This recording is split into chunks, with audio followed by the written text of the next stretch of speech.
Let's talk about one of the biggest scams in American history, Obamacare. Do you remember when they tried to sell it to us as the Affordable Care Act? Affordable for who?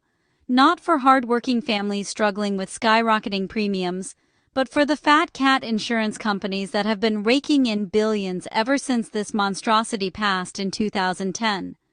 Before Obamacare, health insurance profits were modest. Industry-wide net income hovered in the low teens of billions annually.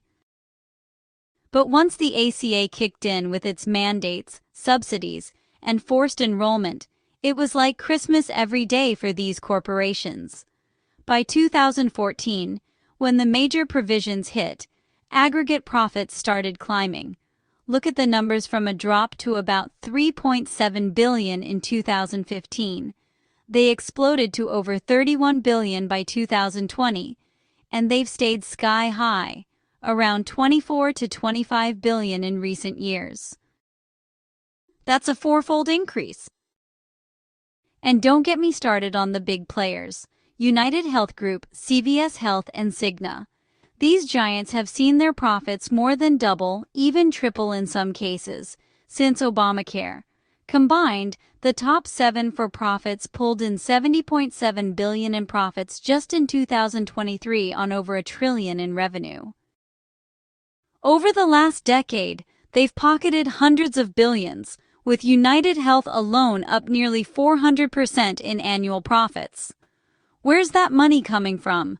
Your tax dollars. The government funnels trillions in subsidies straight to these insurers through marketplaces and expanded Medicaid, which they administer for fat fees.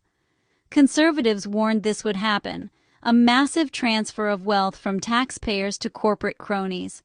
Instead of real reform like tort reform or interstate competition to drive down costs, Democrats created a system that guarantees insurers a captive market. Premiums for families? Up 200% in many states. Deductibles? Through the roof.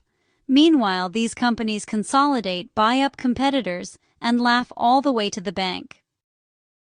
There's clearly a deep state narrative to convince you that your insurance is going to become unaffordable. This is a fear-based deep state narrative of a monster that is slowly dying and fighting for its last breath. We simply can't allow the corporations to squeeze the lifeblood out of us anymore. The medical matrix is starting to crumble, and it's going to be difficult for some, but it's the only way to kill the beast.